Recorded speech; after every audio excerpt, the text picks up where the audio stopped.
Assalamualaikum again and good morning to our honorable speaker and participants. Okay, so first and foremost, I would like to introduce our honorable speaker for today. We have Professor Dr. Aziah Alias. Okay, so this is a brief overview and bibliography of Professor Dr. Aziah Alias. She is a Director of Academic Development, Universiti Teknologi Mara, a Professor of Teaching and Learning of Universiti Teknologi Mara at UiTM.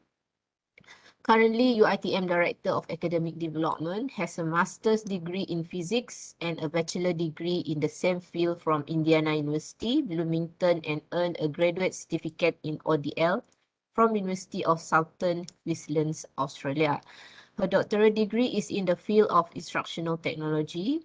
She has won awards including Best IIUM PhD Education in Student Award, Dissertation Award from the Malaysian Educational Technology Association, and Academic Excellence Award from POSMA Malaysia. Her field interests include instructional design and technology, IDT, and also ICT for development, ICT4D, technology enhanced learning environment, and learner-driven learning, and also design and development research in instructional technology, and many more. Okay, so without further ado, I would like to give the sessions to Prof. Dr. Aziah Alias. Okay, over to you, Prof. Thank you, Dr. Dayang. Assalamualaikum warahmatullahi wabarakatuh, and good morning, everyone. I would like to make a little correction to the introduction, Dr. Dayang. Because Okay. actually, I'm already retired. I am the former director of academic development. I am now serving in UiTM as what we call the honorary professor, so the wakaf ilmu. So I'm no longer the director of academic development. However, I spent 34 years in UiTM and 7 years at academic as the director of academic development. So for the past like how many 2-3 years, we actually look at every aspect of learning in times of COVID and before that. So we did a lot of policies and so on. Well, anyway, thank you for inviting me. I hope it's going to be it will be a beneficial session for all of us. Let me share my screen. When Dr. Dayang contacted me like many months ago, she's very efficient. So, and she gave me the topic. At first, it's written academician, but we are actually talking about students' effective learning outcome.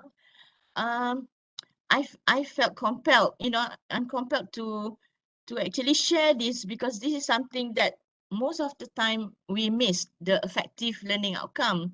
So I have a lot of pictures in this slide, so don't worry. I hope I'm given like about probably 1 hour, 1.5 hours, Dr. Dayang, to share all this thing. Actually, 2 hours, Doctor, including the question and answer. All right, okay. So anyway, before I proceed, let me just mention this. I have some form of coughing a bit. So if I cough, excuse me. It's because of the weather and so on. I'm a COVID-19 alumni, but that was last year during the Delta time. Anyway, we are fine and well now, inshallah. Okay, so in 2010, I wrote this chapter actually about technology to enhance the effective learning outcomes of teacher trainees because I was teaching bachelor in education students, and I found that especially for teacher trainees, you need to make sure their effective outcomes are well achieved, attained. So what I did was in 2010, we don't have all this Google Meet. I mean, we did have our learning management system, but it wasn't that easy to connect to other people. So what I did was I used simple email to help the students understand and be aware of what's happening in school. So I have a sister who was then a teacher at Kepung Secondary School. So we did some form of, using email just to get the students to talk to the teachers to understand some of the problems, because otherwise they just go through the theories without knowing or being aware of current scenarios. So that was a very good experience for us. We collected enough data to actually write a chapter and got it published with IGI, and it's back then we were not quite concerned about Scopus and so on, but this is a Scopus index publication. So then this is some things that I did during when I was teaching. Since I'm retired now, I don't have any more teaching load, but I did this for many years. When I finish the semester, I always ask the students what is inherently meaningful to them. And you don't see students saying, what's meaningful were the formulas, and the beautiful notes given to us.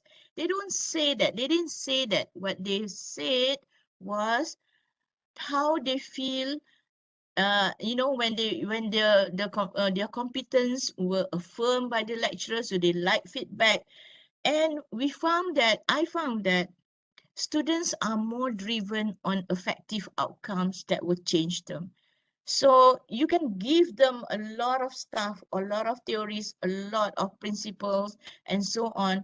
But without the effective outcomes that move along with effective part of it, that move along with that learning, it will not be as meaningful as what it should be, right? So students were talking about, how they love to create, to express, to explore, to discover as part of their learning being meaningful. So building on that, I believe, I think most of us believe that the effective learning outcomes is actually very important.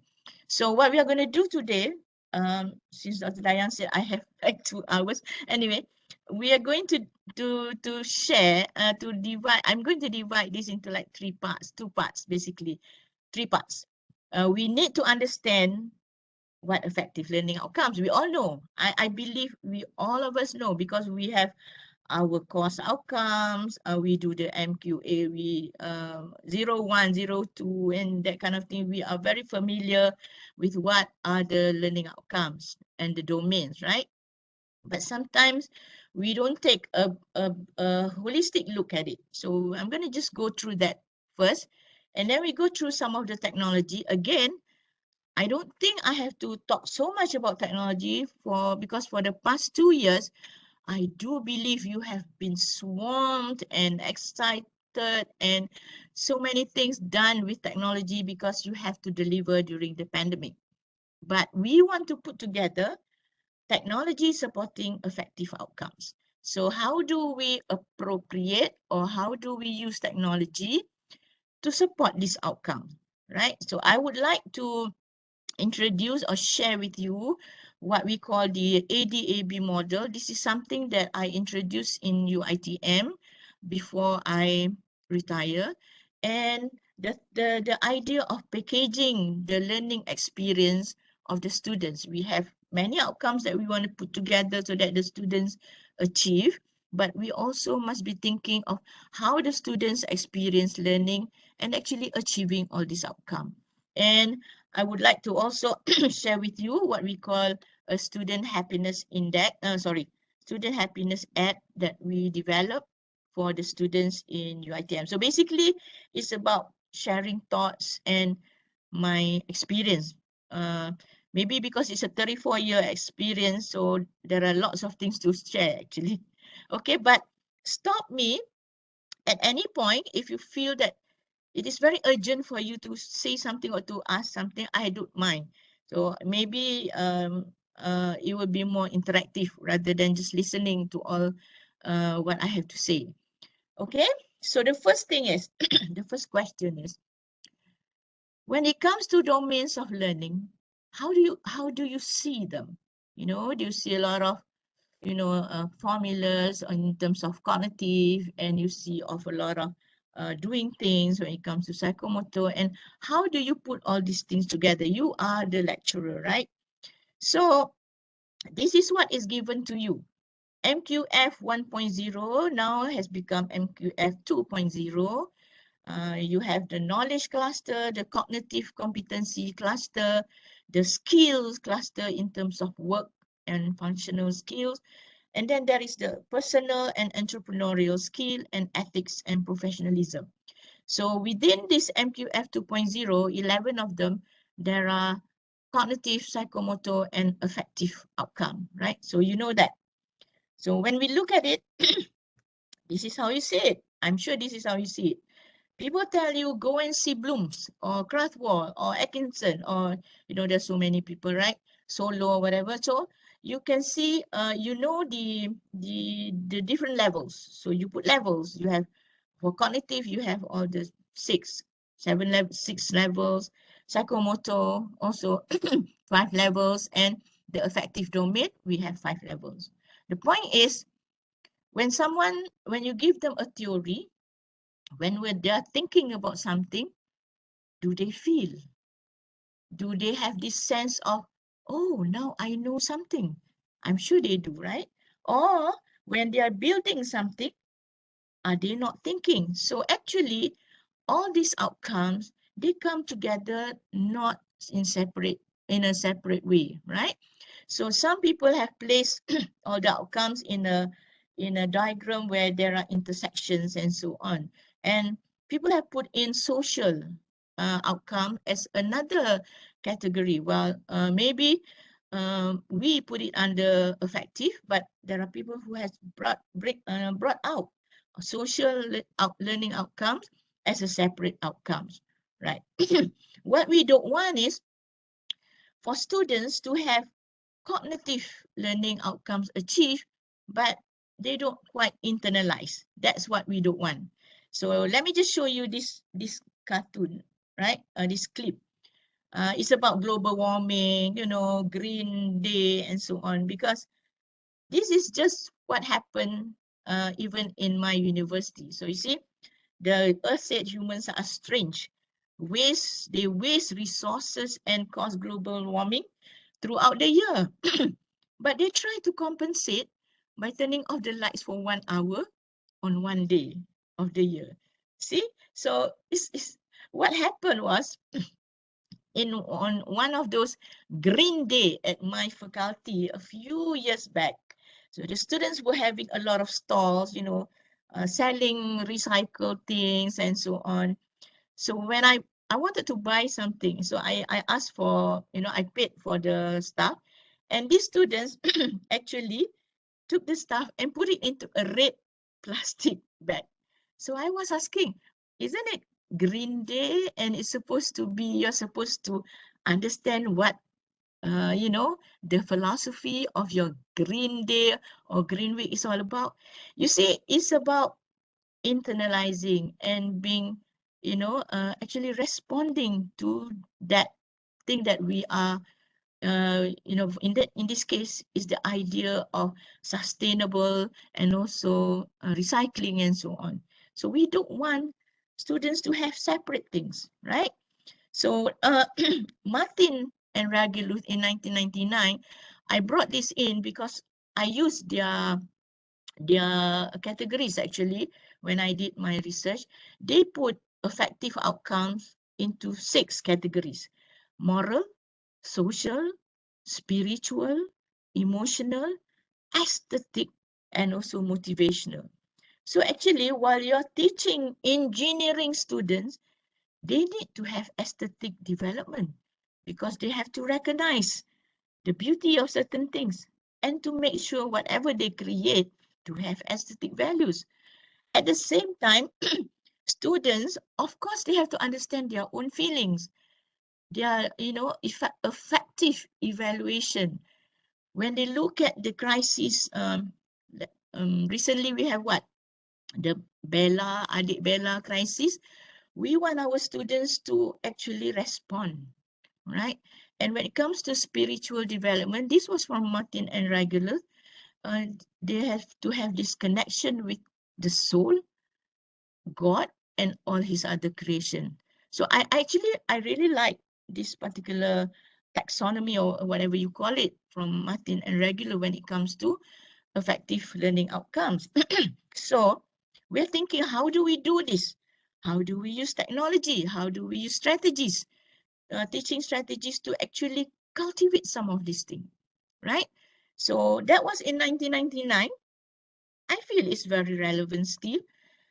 In 2020, when Rao, you can go to the internet and get his article. I think it's like a 23-page article. He put this in a chart kind of thing, you know, domains with cognitive, affective, psychomotor, and now he put in spiritual. After studying the domains, after 20 years probably, we found that even cognitive cannot be just simply cognitive, because there are the knowledge categories. Some knowledge are just factual, some are basically procedural, right? But there are also processes. How do they analyze? So that's cognitive. And when it comes to affective, he has affective perceive, affective judging, affective creating.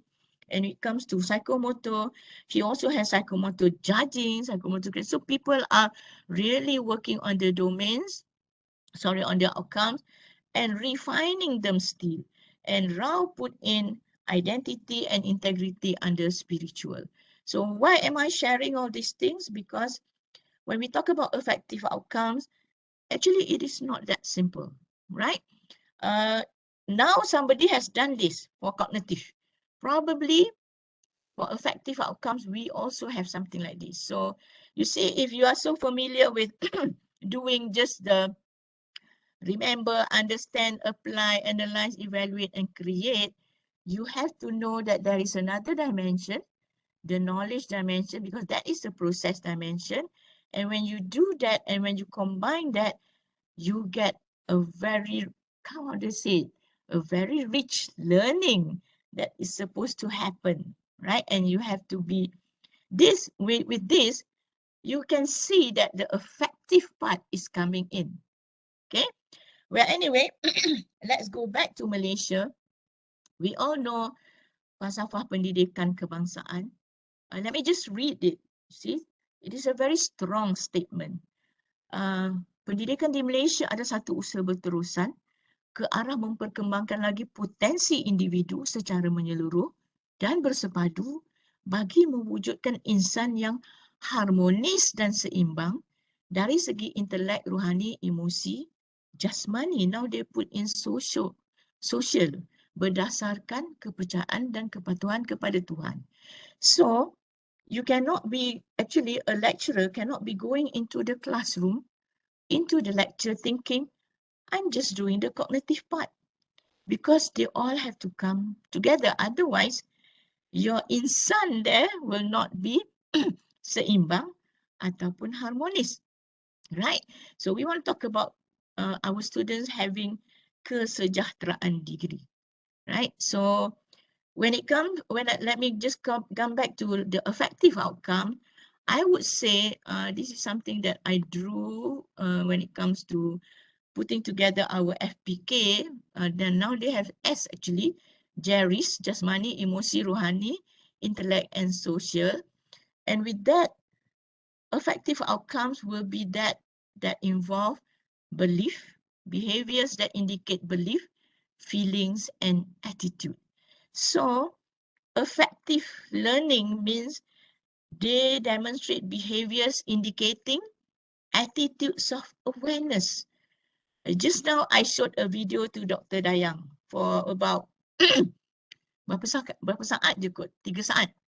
And she said, that actually was very, to me, is very powerful, because actually she was responding with something, to something. And that is an effective part, because in this case, you are aware of something, you are then giving it attention, concern, then bringing in responsibility, ability to listen and respond in interaction with others, and ability to demonstrate all these attitudinal characteristics, disposition and values which are appropriate to the field of study.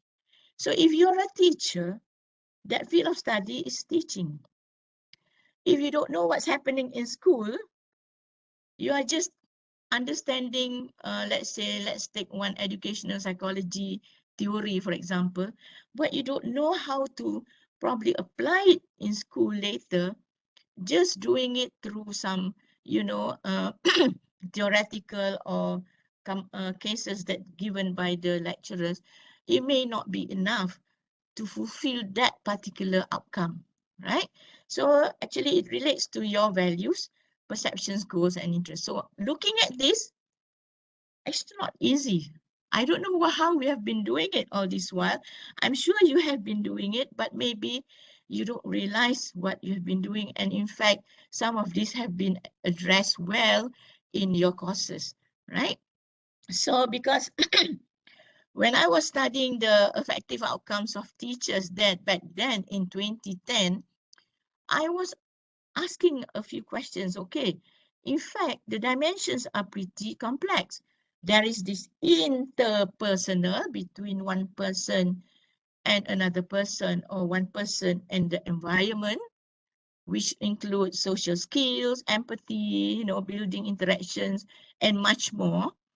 Or intrapersonal, trying to insight something in the student in terms of spiritual, emotional, motivational, or it could be an insight or a perceptual aspect of learning, understanding the occupation of a teacher, awareness of the current scenario, the multidimensionality of the task or the role of a manager or a teacher, that kind of thing.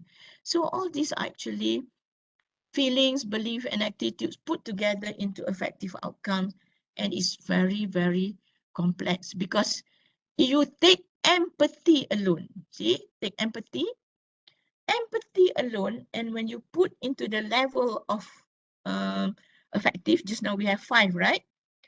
Receiving, responding, valuing, organizing, or characterization is also internalization. So you need the students to know how to listen and gain awareness, ask questions and perceive the feeling of others.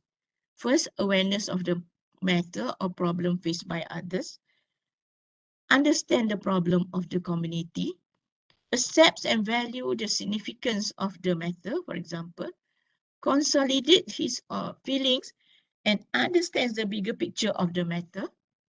And then feels or projects compassion and comprehension of the matter. So when you ask them to go to the community and look at, maybe economy of the economic, the social economy of the community, can they do all this? And that through that, and for empathy alone, they have to go through all 5. Imagine how complex it is. So I'm not trying to takut-takutkan everyone because, this thing can be done pretty well actually using technology, and maybe like I said, you've been doing it all this while. Okay, let's take teaching SDGs, right? We introduce SDG maybe as a topic in class. So how do you teach SDG? So you tell them is this is an agenda, 2030 agenda, how it moves from Millennium Development Goals, MDG, to SDG.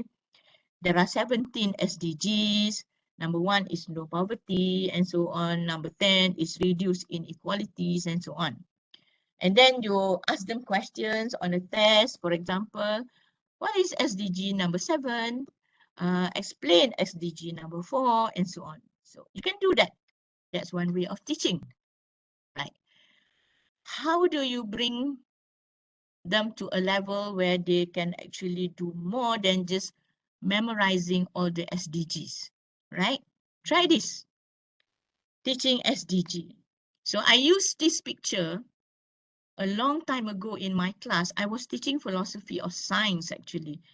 Do you know this? I think most of us are familiar with this picture. This was taken by Kevin Carter, a photographer. I think he won a prize for this, Pulitzer, I think, a prize for this photograph.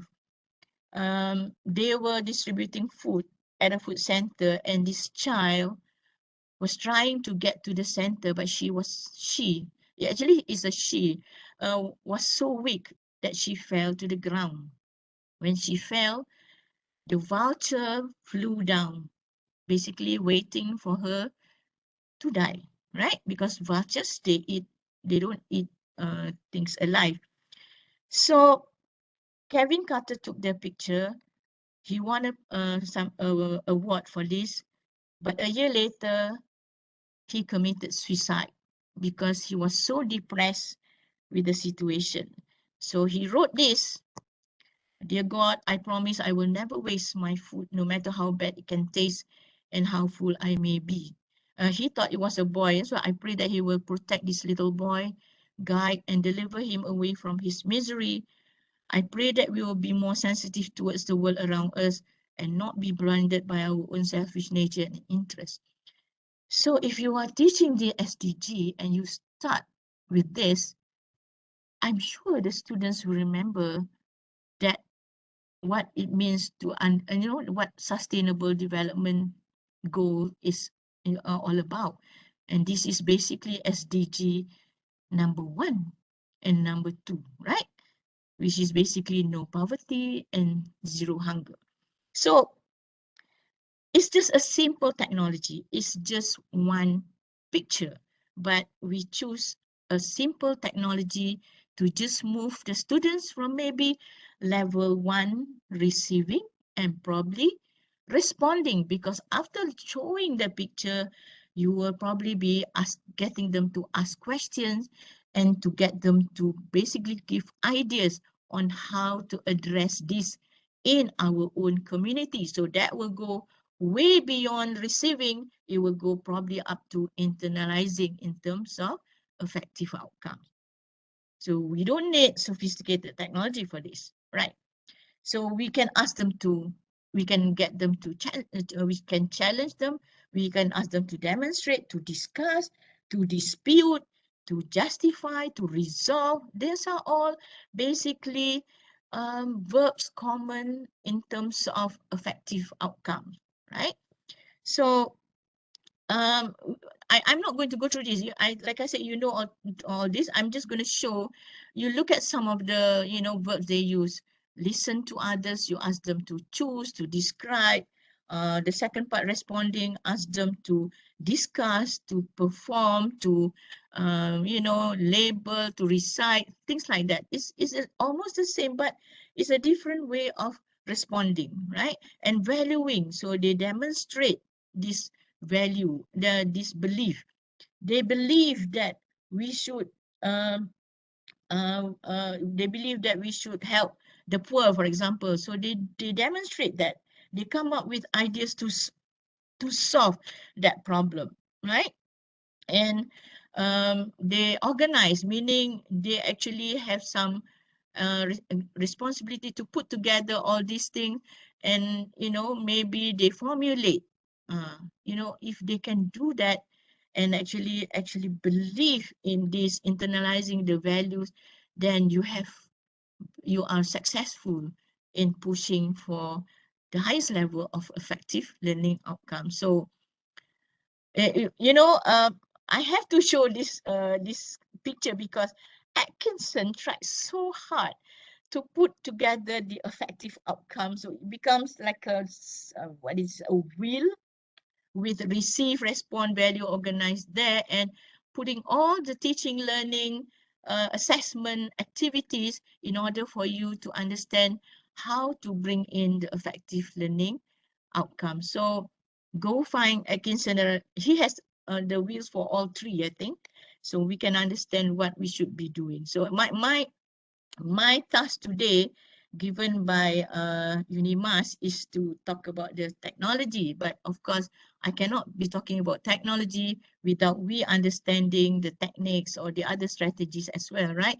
So maybe in a different field, we have slightly different ways of looking at the effective outcomes. For example, in English or in language, they articulate their insight. In engineering, they can work collaboratively, maybe on a product, and actually solve a community problem, for example. I'll show you later. And social studies, normally students who participate, I'm just putting a dummy, whatever you call it, a seminar, for example, here, sustained dialogue. After that, they will be able to articulate their own identity to inform their belief, values, attitudes, and emotion. Oh, wow, how do we measure that? We can list that, but how do we measure that? That's another way. So how do we assess that, right? So all these come together as we put, that's the difficult part about effective outcome. You don't give them quiz. You don't quiz students on, how they feel, right? But you can survey or you can get them to reflect, right? Okay.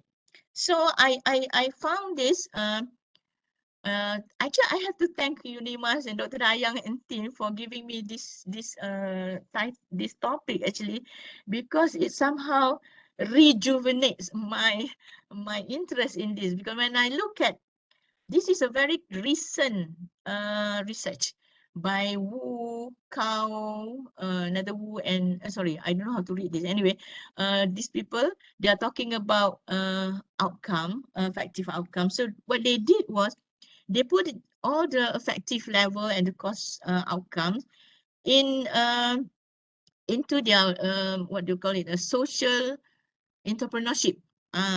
So even in introduction to social entrepreneurship, you can have the receiving part or responding part, because you can bring the students to, for example, the communities in, let me just say, a rural community, right? And how they do social entrepreneurship. This is something that will be very enlightening, and the student will be aware, for example. So, for example, the second one, to define social entrepreneurship through a case study of Bangladesh Grameen Bank. So those are the things that people do now, putting in effective learning outcome together with the course objective as well. So it is an interesting, in fact, I would say an exciting way of teaching when we do this, rather than just giving them what is social entrepreneur, define social entrepreneurship, and so on. And you wait till the end of the semester to ask them to find a project or to just formulate a project and so on. But from the start, you have already put insert things that actually affect them, right? Give them this effect of, receiving, responding, valuing, and so on. Okay, so what I would like to say is that after all those, I would think that this is not a separate, detached learning domain, right? Because the cognitive, affective, even the psychomotor parameters, they come in together in teaching and learning. But when we go into effective, you're talking about connecting the students so that they become more aware, they become more mindful. Why am I learning this? When is this theory applicable, right? So I used to have this encounter. I mean, students told me lah, yeah, they went into a math class and they were taught Fourier transform, or whatever, Laplace transform, and so on, all this high level stuff. And the students were asking the lecturer, this is an engineering class. So they were asking the lecturer, so when do we use this? And the lecturer said, well, you go ask your engineering lecturer. You see, I don't think a lecturer should be saying that, because you should bring in the application, because that's where you connect the students, the math to the engineering, right? And part of having effective outcome is to getting students to be responsive. So when they are responsive, you give them voice. You get them to be accountable for certain things. Then you get them to collaborate, because when you want them to come up with a project or a product or anything, they have to work together. They have to formulate, they have to give ideas, and this engagement, the common interest kind of thing will be very, very meaningful to the students as well, right? So then at the end, they should be able to internalize, reflect, and intensify this learning that you have provided. So what would be our role then? Lots of things that we can do. Basically, our role is to connect them and to incite them, right? To enthuse them. Okay, for example, let me show you a video of this old lady in Japan, Masako Wakamiya. I use her actually, uh, who created an app for senior citizen. I'm already a senior citizen, so I appreciate Masako Wakamiya. And see how a 60-something or 70-something-year-old woman actually could develop app. So the students were like, really? And that enthusiasm came in because they are, oh, we are so young, and we have that interest, but we didn't know that we can actually do it. But when we look at an older woman and 70-year-old woman doing this, then we must be able to do it. And as teachers, we would probably someday will be able to do this as well. See, you enthuse them, then you immerse them into this scenario, into this space, into this, shall I say, keadaan lah ya, yang mana sekeliling, where they actually feel why their learning is important, and then you empower and inspire them. That's what we have to do. If you ask me, that's what we have to do when it comes to effective learning outcome. But how do we use technology to do all those things? So we go to technology, right? I'm not, like I said, I'm not going to tell you all the technology, because I myself, some of you are going to be ahead of me, way, way ahead. But I try my best to keep abreast even until now, because that's my field, right?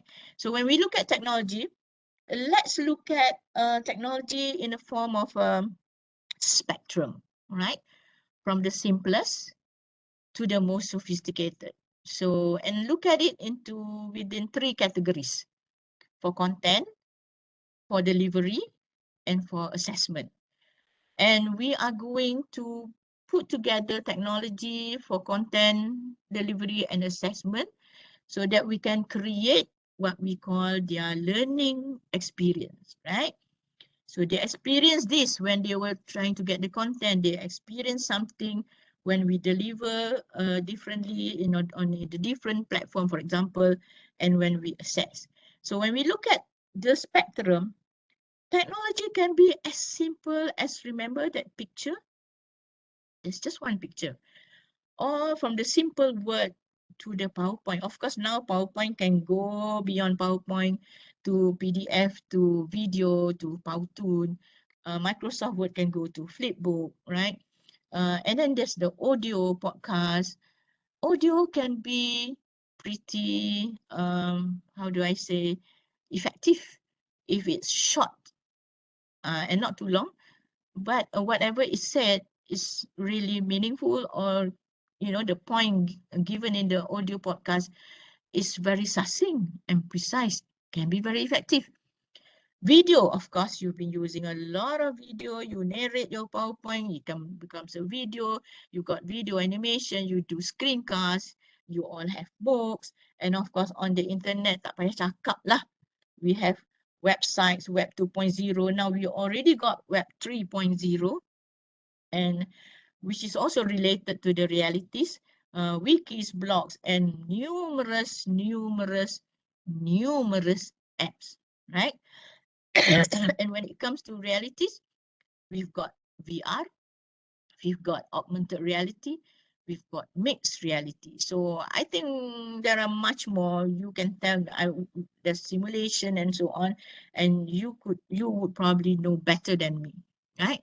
When it comes to delivery, of course, during the pandemic, we actually use simple messaging, in UITM because some students were not able to come online, right? So I have students in Sarawak, I have students in Sabah, in Gua Musang as well.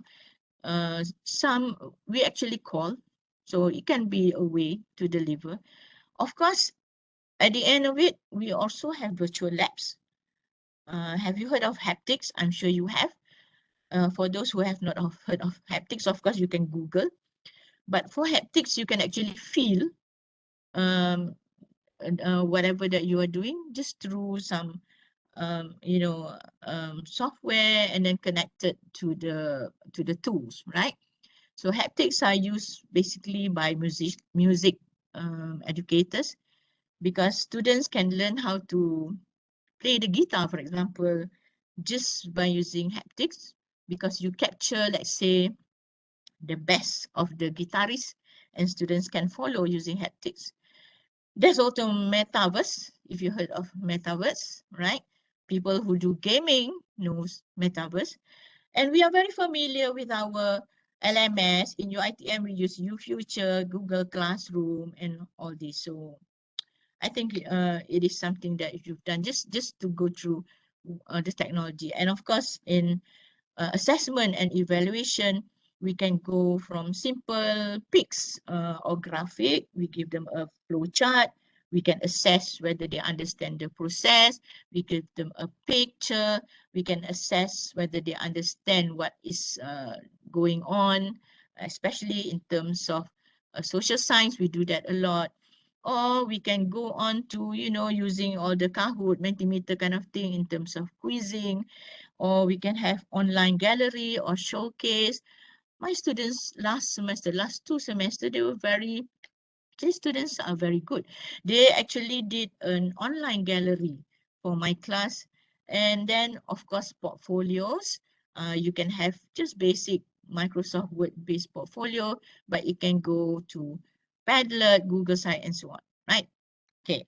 So another point when it comes to technology, don't forget social media can actually transverse throughout content delivery and also assessment. But this something about social media, we all know the limits and what can go beyond learning in social media. So if you use it well, some of our lecturers are very good in using Telegram to teach, right? So actually social media, the tweets can be can be used for learning for effective outcome. For example, like after class, people just tweet what you feel about today's lesson.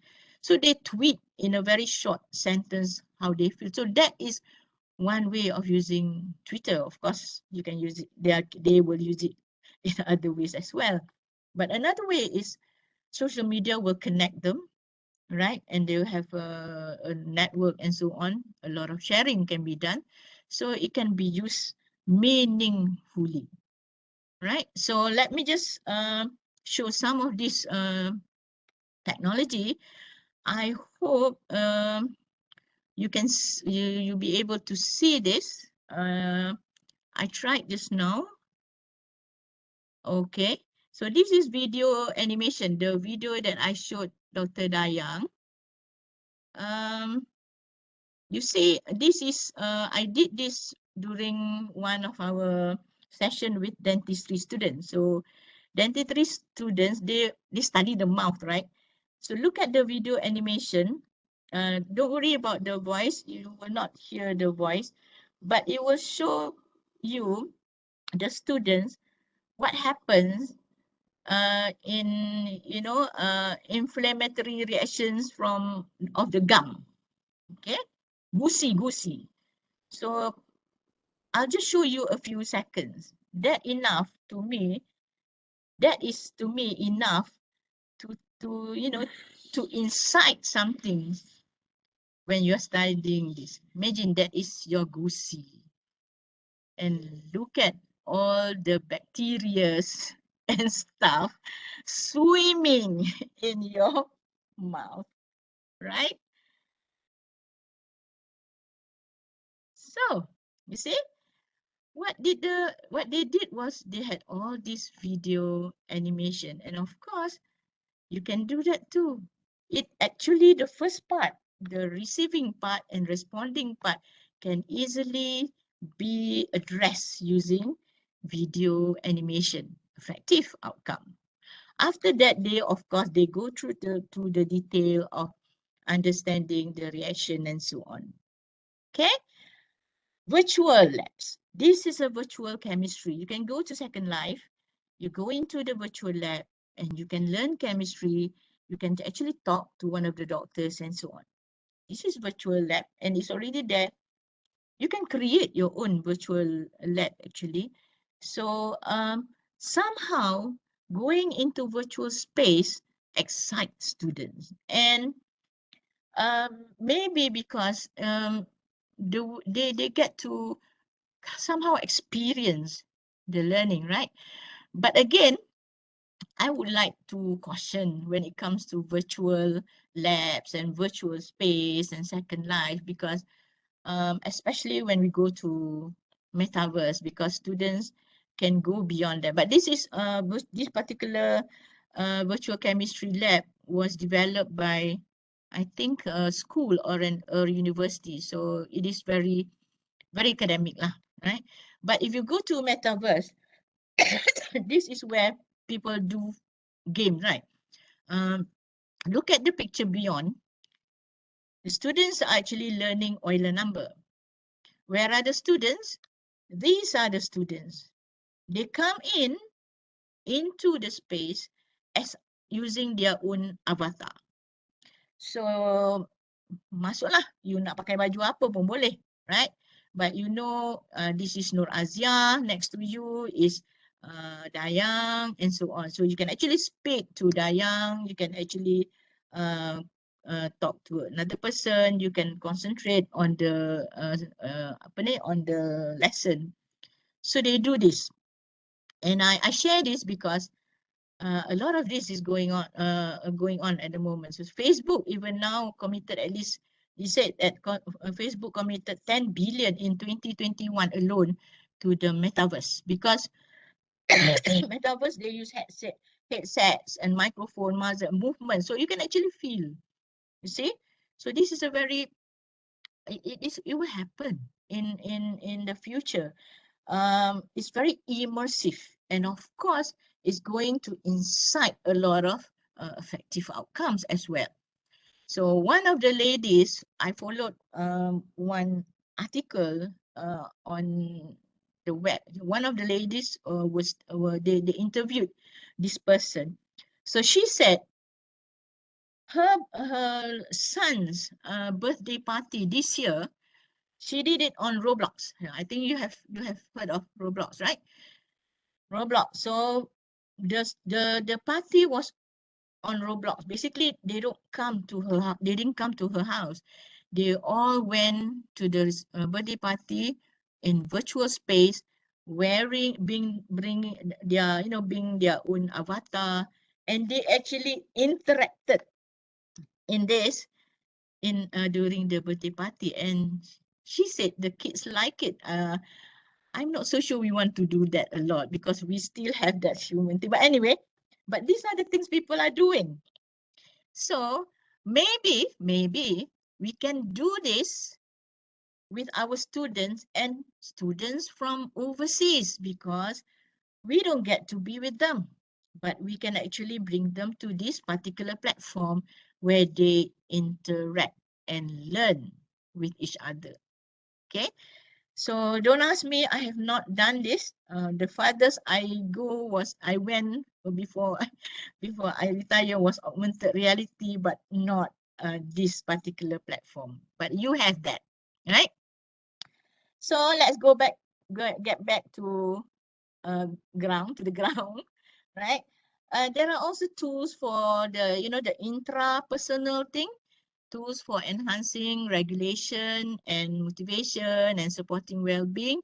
So we have a lot of goal-setting tools, technology for reflective tools. You have Flipgrid, you have Trello, you have Padlet and all those things, right? WhatsApp is a powerful tool actually. And if you look at some of the technology that's online now, which can be used, this is one. Uh, Actually, this is pretty interesting. I used it for a while because I want to know how it works. It's called Happify. Get your students to use Happify because it tracks your well-being. So you can see your track and you can get you know some if you have this issue with you're a person with a negative thought, you get the coach as well. So this is something that we have uh being provided by technology and can be done. It's something that will help the students. And in terms of sharing, I'm just showing one. This is one of the Google apps. Yeah, have you been to I'm sure you've gone to Google App Store, something like that. There are many apps provided by Google to help students learn. And this is a very simple sharing tool. It's called Google Keep. So what my students did in a few years, in the last few semester, this is, I can't remember, that 2021, right? April 12, they share notes, okay? Sharing actually can be it's a good, how do I say it, inside collaboration and cooperation. So when they share the notes and we come back to class, so they discuss, like for example, siapa ni like Haris, okay, talk about superchargers, and somebody were talking about assistive technology. So this is a free, simple ones, right? And we can actually make a copy, we can actually download it, we can copy to Google Docs on all these things, and it's very accessible. So simple tools. And of course, you are familiar with Trello. This is another one where students can collaborate. I find this very interesting because I can see actually how students manage their project and how they speak to one another. This is a picture, so I cannot click. So I can actually see when they at the analysis part, for example, who said what and who says what, and how somebody will say, I think Aisha is a better person to do this, and so on. So this actually helps them to manage, and actually this can be part of their collaborative learning, right? So we also, in my case, we have, a course. I taught innovative technologies. So when we talk about the lesson on managing technology in the classroom, I created a WhatsApp group with my students and a teacher from Gua Musa. So the teacher was someone who developed video games for orang asli. Not video game. Yes, it's a game for orang asli learners. So for about 6 hours, yeah, it's asynchronous from 9 in the morning up to about 3 in the afternoon. They were exchanging ideas and thoughts about how to teach this particular group of students using technology. So what they learn in class is technology, but what they learn from the teacher is how technology is used with the indigenous group. So it can be it was actually very good. The session was very good. The students like it. And also, like you say, like I said just now, we can connect the students to other universities. So let's say I have a MOOC or even a session. We can have instructor A, instructor C, instructor B, and the students, and we all collaborate on a MOOC. Simple technology again, right? But imagine the students, not only learning from their friend, but also from the students from other universities or lecturer from another campus. It is a rich experience, right? So let me just show one. I really like this particular MOOC, but this is by the University of Hong Kong. Okay. So they have 25 dental practitioners and researchers across 10 dental specialties. So imagine how you feel learning from the best people. So that alone will motivate. And when they ask questions, they get, you know, responses from the best people in contemporary oral healthcare. Sorry for using dentistry because I had a session with dentistry student. So I'm using the same example, right? Okay, so we have what? We have the effective outcomes, the 5 levels. We have the technology from all the spectrum in 3 categories, and we want to talk about how we put them in place. Okay, so you need a learning design because you have some form, you need some principles on how you design them with the technology, pedagogy. You're good in pedagogy. You don't talk about pedagogy anymore. You know, you're well versed. You know technology. Now you want to formulate or design the experience within a certain platform. Um, you want to create a psychosocial environment because you want to have effective learning outcome.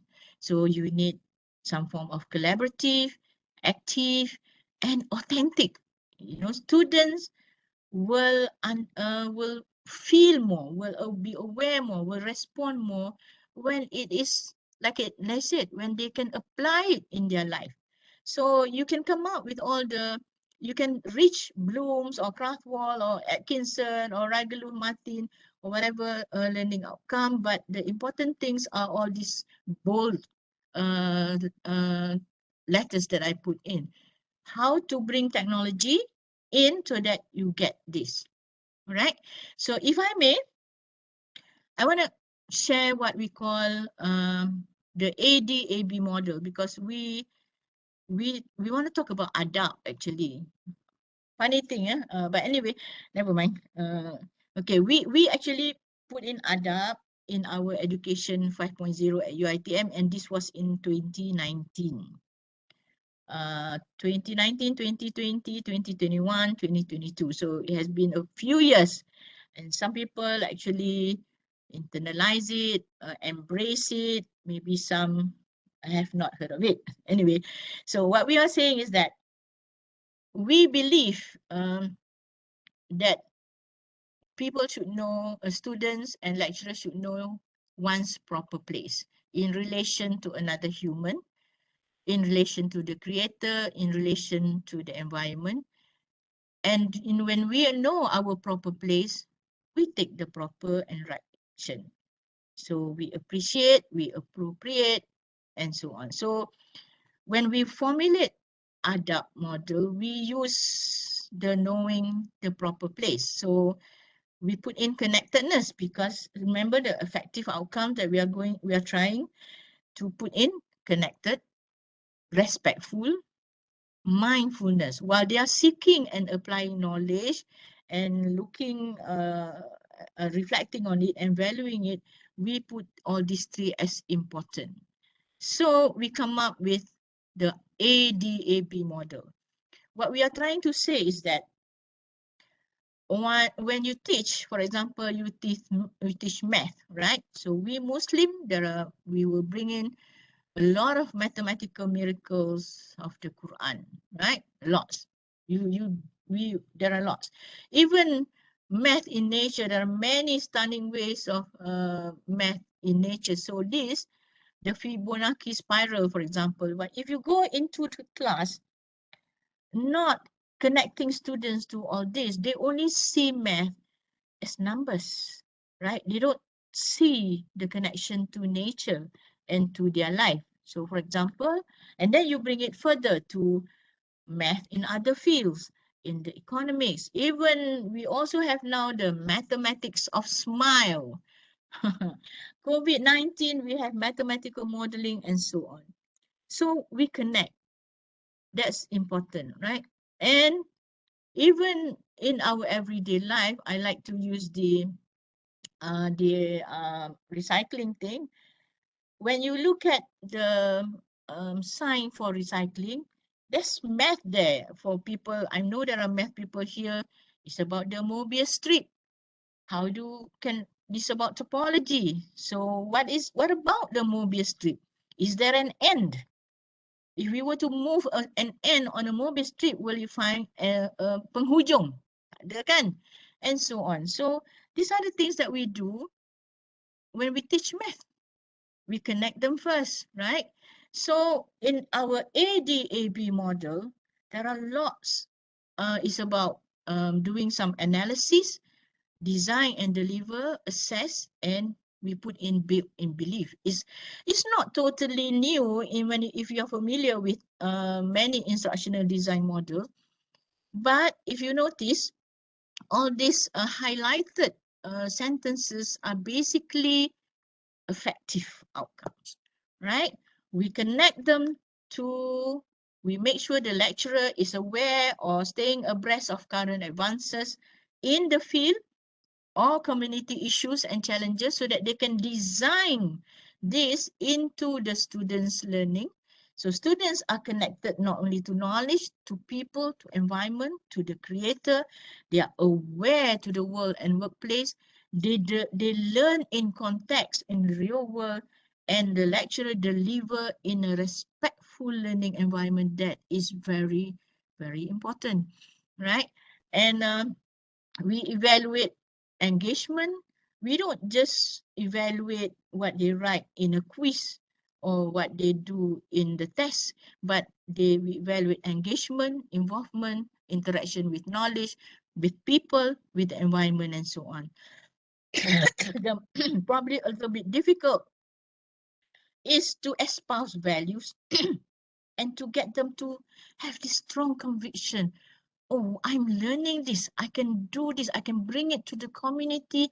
I can help my neighbor next door, and they reflect on it, and you enhance their faith. So that's a little bit difficult, but I think we can do it. So we have this model.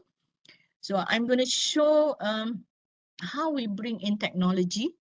So when we have the ADAB, we put into 7, not steps actually, because we can start with number 6 and 6 and then 1, 2, 3, or we can start with probably number 5 and then go on and so on. So it's not necessarily 1, 2, 3, 4, 5, 6. So, but basically we feel that we have to start with we need to situate. We have to put the students in their place. We have to put the lecturers in their place. So we emphasize conduct, courtesy, respectful learning, plus where students are in terms of their learning. They did not learn this yet. They have learned this before in the course before. So we connect them to the course before, for example. We give them the content, right? This is the digest part, and we get them to synthesize. That's something that you do all the time. We get them to create, to illustrate ideas or to deliver facts. So create means not necessarily they have a product, but they can actually debate on something with an idea or something like that, right? Because we need them to be creative. We connect them. This is very important because when you connect them to other people, to new knowledge, environment, community, and the creator, this will is going to be of high impact. So here we bring in high impact educational practices as well. So we get them to reflect. And number 7, we get them to value what they learn and to extend it to other people. So it's a tall order. Yeah, probably tall order, but we have to start somewhere. So for example, let me show situate. Situate is just for them to look at themselves, or one of the thing is to get them to know themselves. So one of the things that I did was to actually ask them to know how they learn and so on, and oh, I just found out that I'm actually a reflector, I'm actually visual. So we tell them how to learn. It's a simple thing to do, maybe about 15 minutes first, but then they understand how best to learn. Or sometimes Situate can come in with using a simple tool. In this case, it's just a website with an inventory. Here is just a polling tool. how are you coping with ODL? So they answer on the spot. So we get to know, oh, one of them is having a very difficult time. So we address that. And then we use DAS. Many people know this as well. But one thing about DAS, you cannot be interpreting too much. I am not trained expert, but the students can look at DAS, depression, anxiety, stress, and so on. So one of my students said, I didn't realize that I have a very high level of anxiety and stress. She didn't even realize it. So it's good for them to do this. So in a way, we tell them to look into themselves, right? So they know themselves.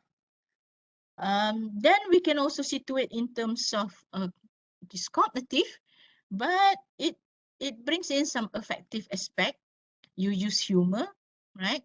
You play around with the law of inertia. I taught physics for many years.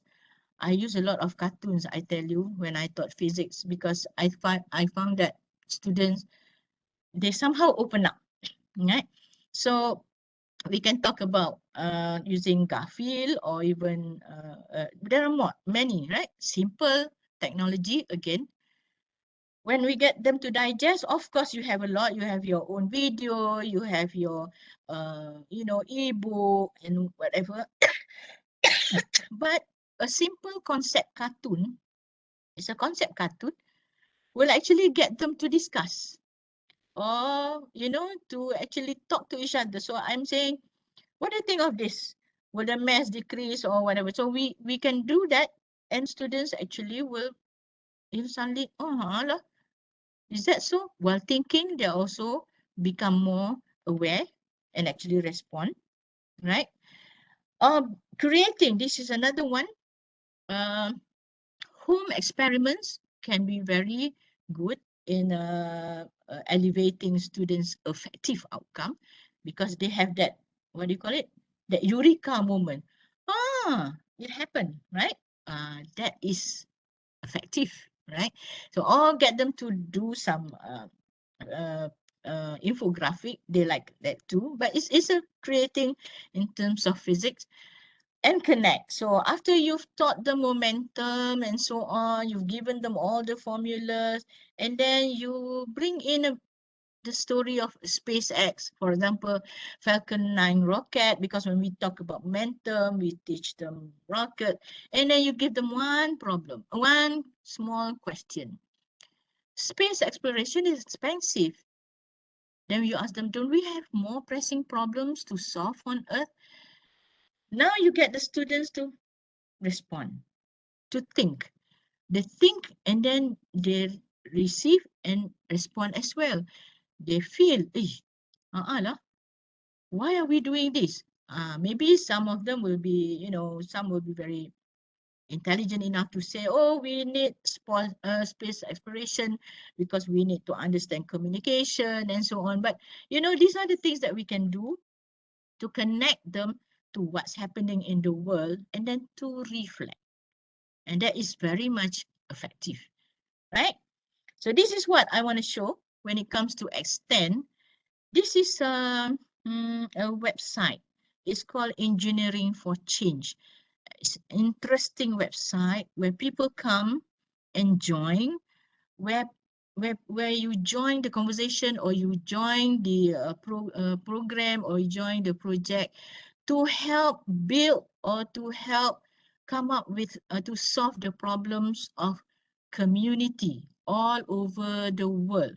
So it's a living database of products and services, it says. So for example, here is a suspension footbridge that actually help build through this particular engineering for change. So connect the students, connect your engineering students or your physics students to something like this, so that they can see what people are doing. Because engineering is not just doing things in your engineering labs. It's about going out there and improving lives, right? In terms of sanitation, flood, whatever lah. Okay, so that will of course makes the student not just being aware, but you could bring up to the internalizing level of effective learning outcome. Okay, so a very simple one. This is my class. I taught innovative technology to semester 2. So budak-budak lah, semester 2. Yes, I did the poll, but we also in UITM, we have what we call student signal coverage. So we have this technology to tell the students, we know where you are and what is the strongest signal there. So if you're using Celcom and Celcom Nazak di situ, maybe you have to change it or something like that lah. So that was during the ODL time. Okay, but when they come in, one of the first few things that I did was to just get them to use Pixton. This is a very simple comic actually, and just to let them talk about themselves and ODL. But without knowing it, they're already learning to use Pixton, right? So they talk about themselves, and look at this. This one actually saying that, you know, how they tipu the lecturer, whatever. So they are quite honest.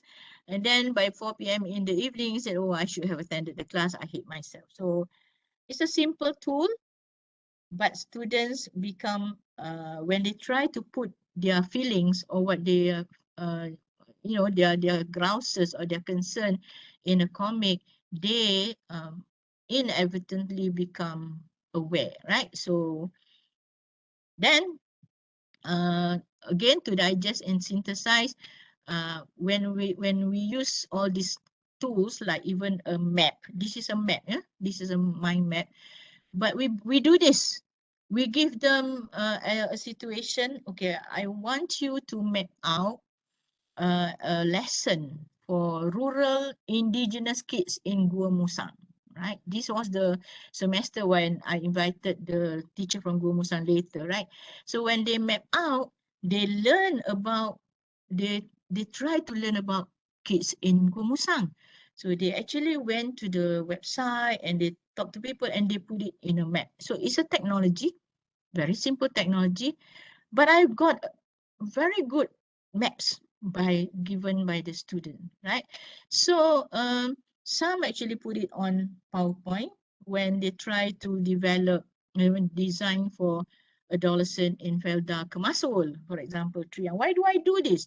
Because I need them to understand when we use technology, it's not about creating it and leaving it there without anyone using it, because you will have to use it somewhere in Kemasol, in Subang Jaya, in Gua Musang, and so on. Okay, so when it comes to creating, no worry about innovative technology because they create. So look at this. I try to bring a lot of Irfan's work here because I want to show you at the end what happened to Irfan. So it was a free kind of thing. You can do any title. So he did say no to cyberbullying. So in a way, that's one, that means he has this awareness of cyberbullying, right? So when connecting, of course, a simple connecting will be just, you know, bringing in YouTube videos. But I brought in Mr. Dizale, the winner of 2020 Global Teacher Prize. So Mr. Dizale actually used just QR coded textbook, but he worked with rural kids, right? And I think he was the one who did not, who used his winning, the money that he won, divided it among the finalists. That's the person he is. So we concentrate on the person.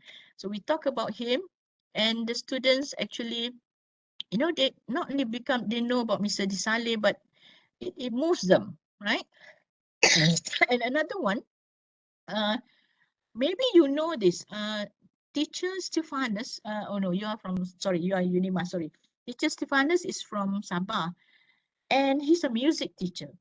But he teaches music to special needs children, and he used technology. This guy is superb, interesting. So what we did was we connect him to the students in a webinar. We have questions ready for the students. We ask them to reflect and so on. So, you know, that's how we bring in connect right? Then we ask them to reflect. Of course, when we ask them to reflect, they reflect on Flipgrid, they reflect in WhatsApp, they put in their e-portfolio, and then we get them to value and extend. Normally, extend is in the form of project, right? So this is one of the sentence that we use in describing this. Pelajar dipandu untuk menghargai ilmu dan pembelajaran serta menyebarkan pengetahuan dan kemahiran untuk dimanfaatkan bagi kesejahteraan dan kemampanan alam sekitar, komuniti dan masyarakat setempat. Being in semester 2, they have not gone to community yet, but we are going to change that because we have a new Excel, we call it Excel by Mohe, Ministry of Higher Education, where students will go to community as early as semester 1.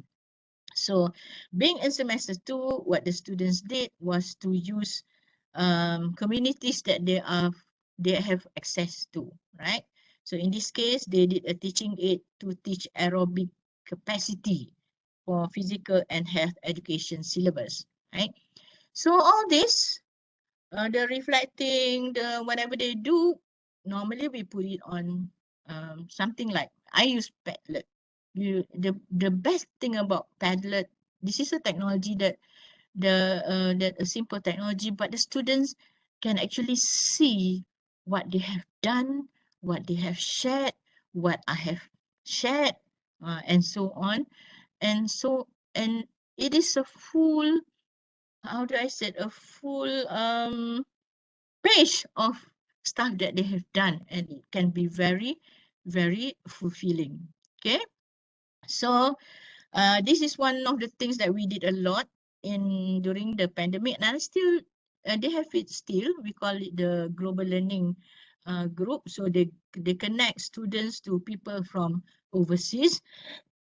In this case, I'm showing Nadia's here because she was our PIC for global learning. So she connected students to one of these, I think from Mexico. I'm not sure. But the guy was playing a guitar, I think. It was a intercultural something course. It's a course in UITM. This is another one, also her class. She connected the students to Bartholomew. And I've seen the responses by the students, and it was wonderful, you know. And they were saying that they can actually understand, and you know, even the language itself, when this person speaks, the students feel differently from you telling them, okay, they have a different slang. The slang is like this, like this. Now they get to experience the slang and also, you know, the person.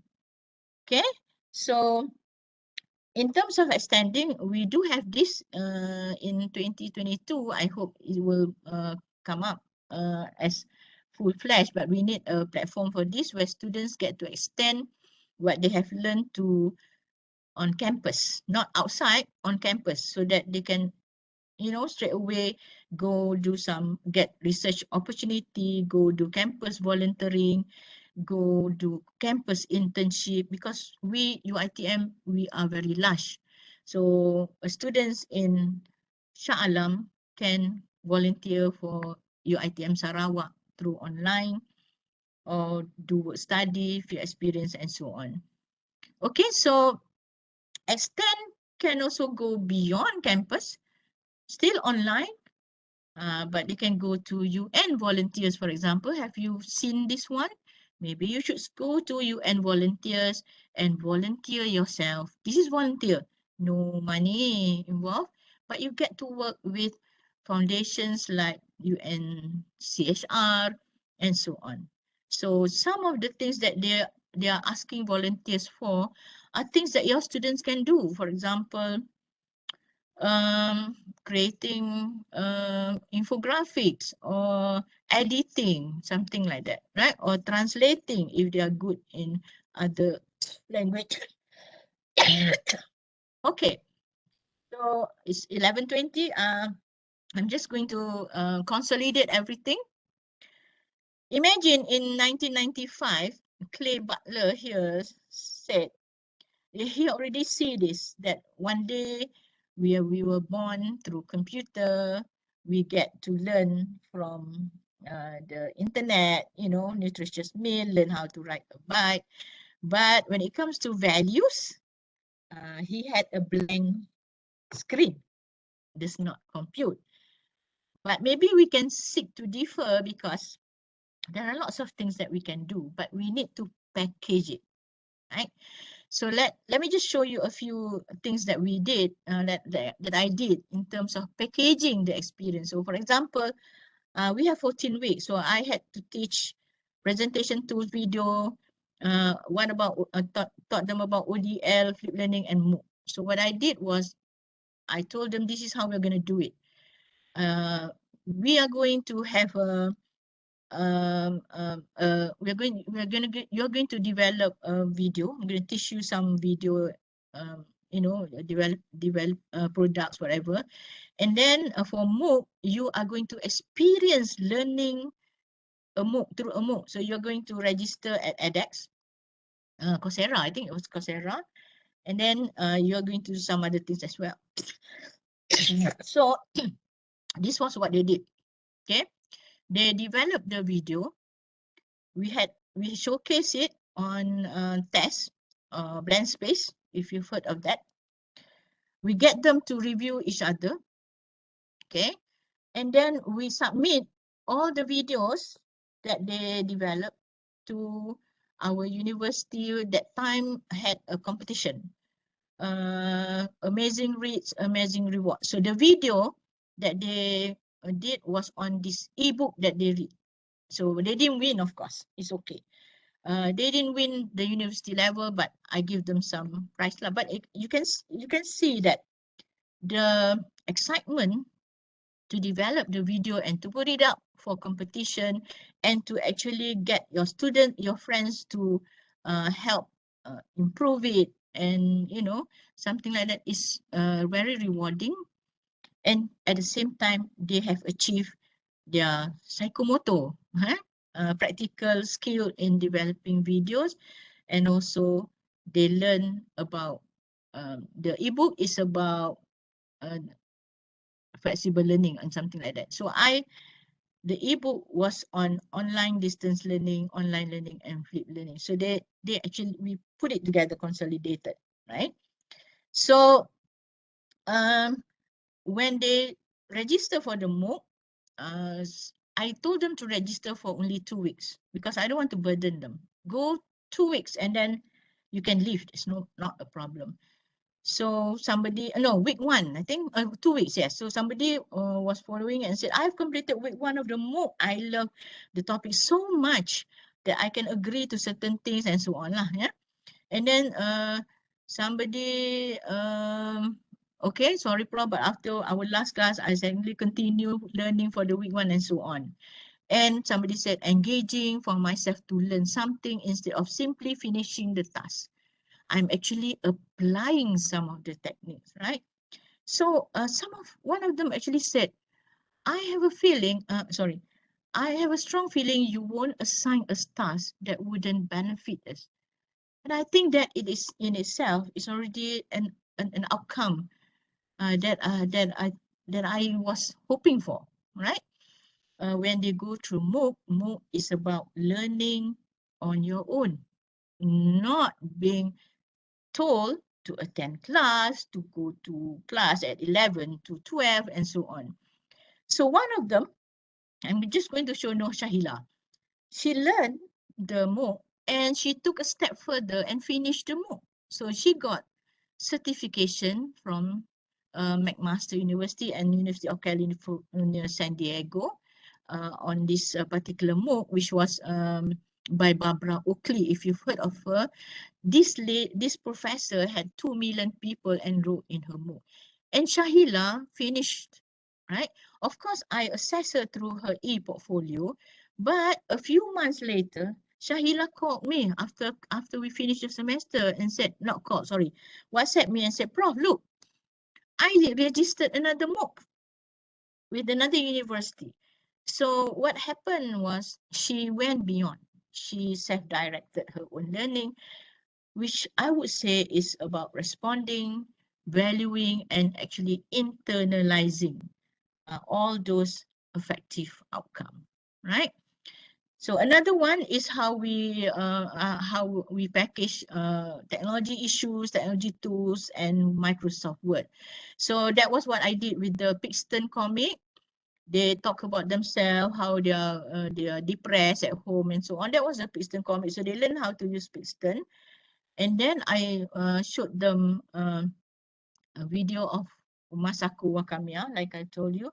I taught them advanced Microsoft Word, but I consolidated everything into um, uh, the word that they have to develop was on this particular thing that did earlier, right? The exercise was on Masako, but they did this particular flip snack or flip book. Okay, so when they so I have this flip book. I think we had about 50 pages of pages of this, you know, when they talking, reflecting, and also their comic strip. And they did this using Microsoft Word and also Pixton. Right. So another one is when I brought in, like I said, teacher Sazwan here from Kua Musang. I connect them to the student through WhatsApp. But before that, we talk about future classroom, assistive technology, and so on.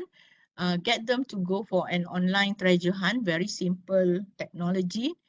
And then they went online, and I taught them Excel because they have to manage.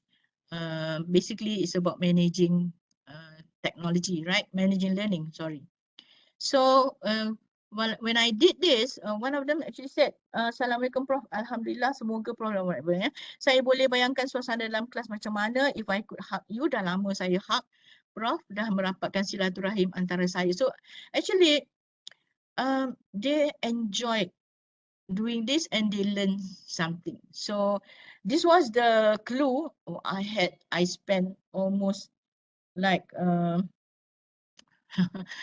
almost an hour trying to create the clue. They finished it in 15 minutes, but never mind. So they did the clue and they did the puzzle. This is also online, very simple. You can do this, and they finished the task. So you look at some of the things that they say. They talk about Cikgu Sazwan, they gain a lot. So it's about awareness, it's about responding, valuing, and then thinking about their future, organizing. And actually, I think some of them actually internalizing what's going on, right? So, you know, they say definitely open my eyes on becoming an educator. These are teachers. So, I mean, they're soon to be teachers. And I did another one with Cikgu Irma and so on. So I just put in another one there, right? Okay, so that's reflecting. And some of them actually, they also use simple technology to reflect. This is sketchnoting. I'm sure some of you have seen this before, where students, they are very good, they're creative, they can reflect through sketchnoting. That's one more technology. So portfolios is another one. So you see, we use the ADAB, we use model, we use the 7 different things that we do in ADAB model. We use technology to support all this. So students, some of the shy students actually speak very well online, you know that, right? Flipgrid. And they do the portfolio.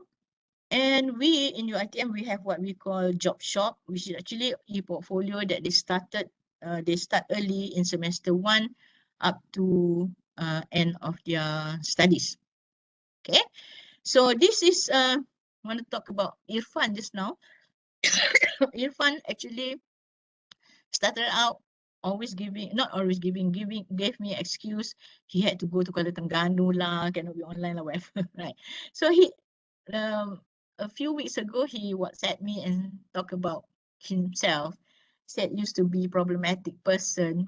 Dulu rasa belajar untuk dapat degree je, tapi bila enjoy belajar tu feel dia lain macam. So I said, thank you. Besar hati saya, student masih ingat saya.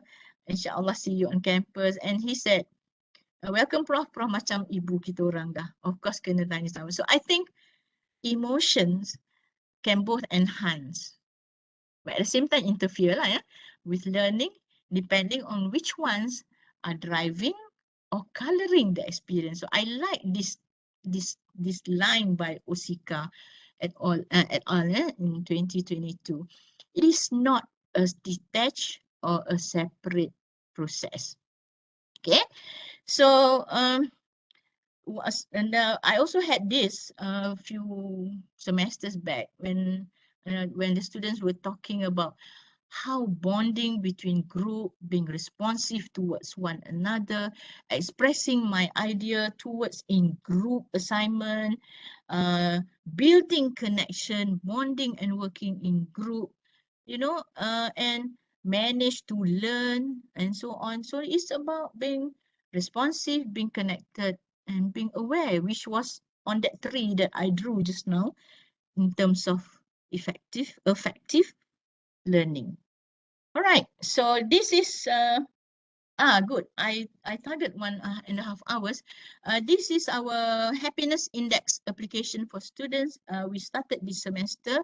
We work on it since 2020, 2019 actually. But because of the pandemic, it took some time. So every once a week or so, we push it to the students one question only. For example, I feel good today, and the students will rate. So we get students to be aware of how they feel or what they are, if they're having problems or whatever, through simple questions, one at a time. And at the end of the month, we see how our students are doing. So we get to gauge we call it happiness. It's actually their well-being, because we need students to have that in order to learn the more, heavy theories and principles and whatever. Okay. So in the end, we need students to come up to you, say thank you, be happy. And the best part is I love it when students said, thank you, Prof. We learned so much from your class. So it's not just that we push all the theories and all the, stuff to them, but they actually enjoy learning from your class. So in Education 5.0, we have this pantun pula. Okay lah, this phrase. We blur out, I hear, I forget. We don't want that. I see, I remember. That was, well known. I do, I understand. But we add, I think, I discover, I feel, when I feel, I value, and when I share, I gain. So we want students to not only understand, but go beyond, think a bit, and then you discover things and you have a feel for things. You want to do this, you share it with others, you share it with the community. You have students from my math education class who during holidays actually run tutorial classes for free dekat sawah padi, for poor students and so on. That is what we want. Okay, so Dr. Dayang, I think that's the last of my slide. Thank you all, everyone, for listening. I would say excellence is the gradual result of always striving to do better until I retire. I don't think I still have a lot of things to do to me, but it's time for me to leave lah. Nak kena main cucu pula. Okay, anyway, thank you for your attention. Assalamualaikum warahmatullahi wabarakatuh. Okay, so thank you, Prof, for your in detail explanation on the effective technologies. So I will open up the question and answer from the participant, if any. Okay, so apa yang the Adab tu kan, Prof, still being implemented in the UITM? Actually, we started implementing last semester. So kiranya agak baru. So some of the lecturers ada yang belum nampak lagi, walaupun UITM is so large. So the tendency is for them to miss it to others. So this semester, okay, this is how we work. Dekat UITM, we have what we call collaborative groups. The collaborative group, they work with each other to push for some agenda. So Adab ni dia ada satu collaborative group kita panggil CG ya, CG Adab. So CG Adab ni masih lagi doing all the awareness and also, banyak awareness punya session lah. But I just saw last week, for example, they push infographic, they already have a module on it and so on. So we hope lecturers use it lah.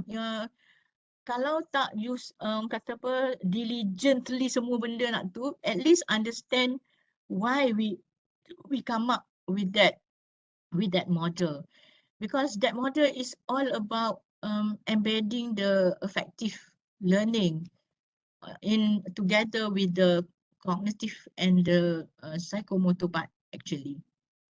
Masihlah ada. So meaning that dia hanya dilakukan dekat UITM je ke? Actually it's ours lah sekarang ni. UITM punya model Adab, but I know some of our PhD students ada yang dah pick up and diorang buat their research on it. Saya tahu ada satu ke dua orang ke yang saya tahu dah tengah buat lah. Yang lain tu they are using it in their classes lah.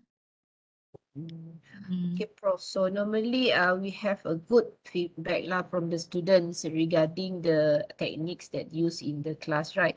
But how about the negative side? Ada ke yang komen-komen negatif is in terms of dia tak boleh access, biasalah student internet problem. So how we can handle that one? Oh, okay. Itu that's why that is one more thing kenapa kita come up with the Adab model tu, because kita nak dia the first part tu yang see to it tu very important. Kan ada yang part yang see to it tu supaya lecturer ni dia ambil masa untuk understand what the students are going through. Sebab tu we have the first part, the see to it part. So that's why when we go in, we have to ask the student. I know a few weeks back, things go viral on the internet, for example, right? So we want our lecturer to understand the students early in the semester what's happening. So kalau dia tak boleh dapat access to the internet, so we ask them what is the best way for ni awal-awal dululah. Tapi after some time, actually they have somehow students ni they have found ways to get connected, but maybe the connection is not strong. So we push for bukan 3 hour online meet, we push for 1 hour online, but 2 hours, 1 hour synchronous, another 2 hours maybe asynchronous through WhatsApp and so on. So kita kalau ikutkan for the past 2 years, kita dah ajar lecturer to find out students dia orang macam mana daripada 40 orang tu, kemudian to design dia punya teaching tu in terms of that. So if you have students from rural, we have students rural areas dan sebagainya, you janganlah guna augmented reality ke apa, jenuh lah budak tu, tak boleh nak nak connect and so on. So we use simple technology. If you notice, I use simple technology because my students are all over. Tapi kita pun faham, ada students dia cari hal lah kan. Saya tak boleh connect lah hari ni, tu ini. Fine. You tak boleh nak connect hari ni, this is what we learn today, you do this. So kita bagi dia task. You finish this, I kira you you attend lah. Lama-lama dia pun tak lakat juga. Banyak task kita bagi sebab dia tak attend, right? But I know, I have found students who actually kind of play around with us. Because dia rasa kita tak tahu, right?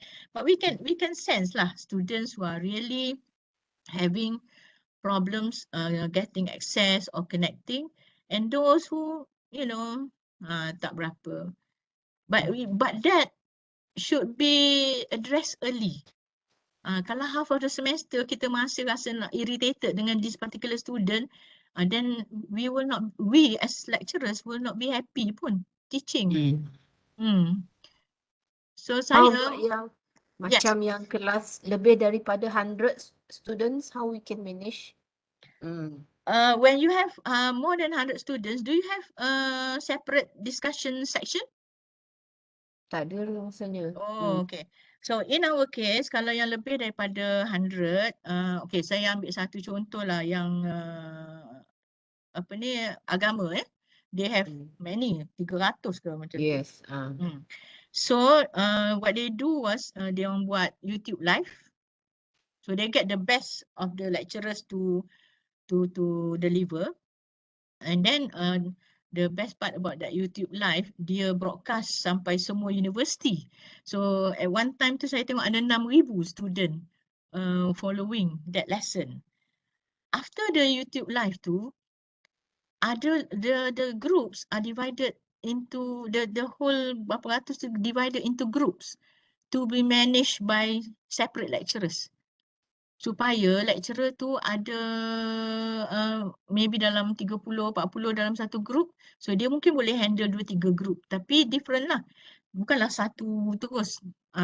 You understand ke maksud saya? Macam ada discussion ataupun tutorials. So the bulk of the content yang kata yang teori dan sebagainya tu, dia go mass. Tapi discussion mesti ada supaya kalau tidak budak tu dia mash throughout, dia won't learn as well. Itu yang kita buat lah. Tapi like I said, some buat, some tak buat. Tapi most of the time yang besar-besar macam tu memang kita advise begitu. So the effective learning tu kan Prof, dia is it only for online learning? So sekarang ni kita kan dah masuk ke endemic and student dah start coming. So can still implement the effective learning juga ke? Of course, sebab whatever that I did online, dia datangnya daripada what we've done in before online. How about dia punya performance during the online, Prof? Dia okay ke student punya performance before masa sebelum physical kan and then pergi online? Okay. In my case, they do better sebenarnya because they get to use the technology tak ada masalah sangat lah. I mean compared to yang sebelum tu. But then I tak boleh nak compare because the one yang before tu another group kan. This one is another group. But in general, in UITM, if you look at the result, CGPA, they all did better. I think not only UITM. Most universities. So people pun question. Tengok tu meniru lah tu yang boleh dapat better result. Okay, right. So kita pun risau. I remembered my boss, dia punya nervous lah. Dia kata, oi, kenapa result bagus sangat ni? I mean kita expect worse kan. Result bagus sangat. So kita kata tak apa bro. Kita tanya students ni. What happened? Sampai kita tanya kenapa result dia bagus. Kita tanya things that they do lah. So we discovered actually masa pandemik ni, masa tak pandemik, they go to class. Lecturer pun mengajar, right? Finish class, lecturer keluar.